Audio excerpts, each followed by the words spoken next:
Imagine growing up Catholic in Portugal only to find out a secret that was concealed for 500 years. Here's my report on a remarkable young woman who has become an advocate for descendants of Jews forced to convert during the Inquisition.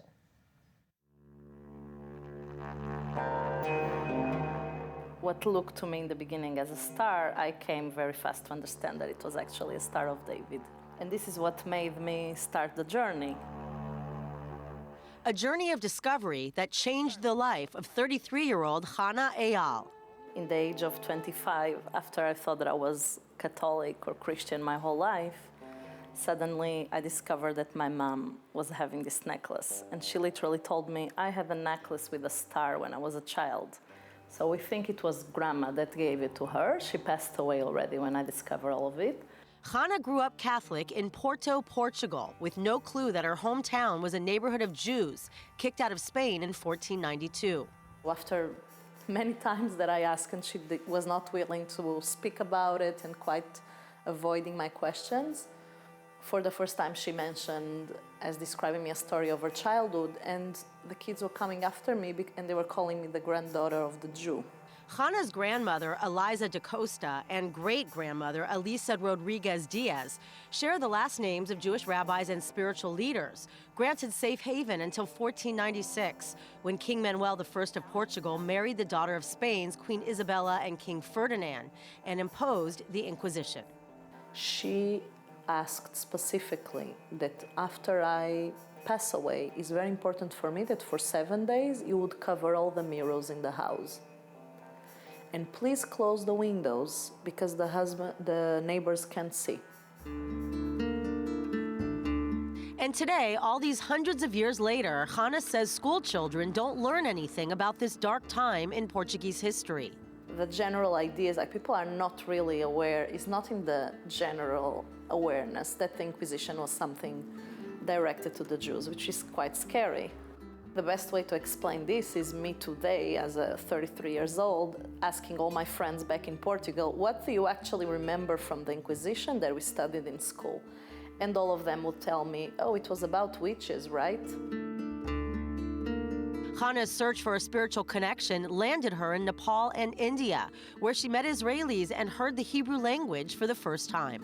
In Nepal, I'm having the first contact with Israelis, which was for me very special because I immediately felt they are much more like me than what I would ever imagine.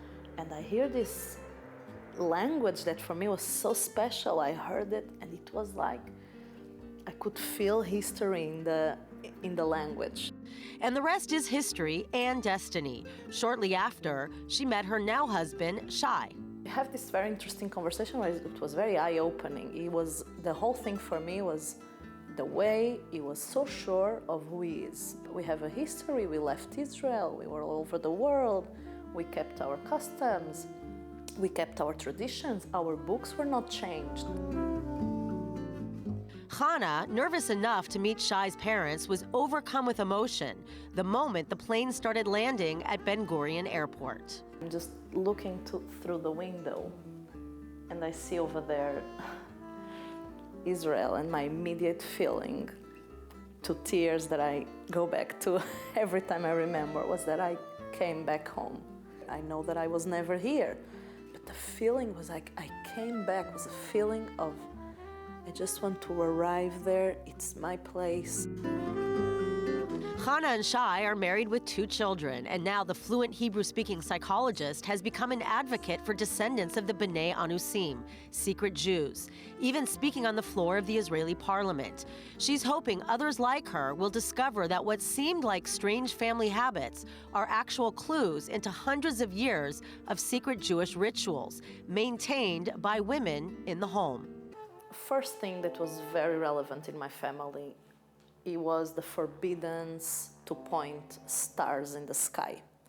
So I came later to understand that this was actually because the observance of Shabbat is ending in Motzei Shabbat with 3 stars that are in the sky, and this is what determines the end of Shabbat.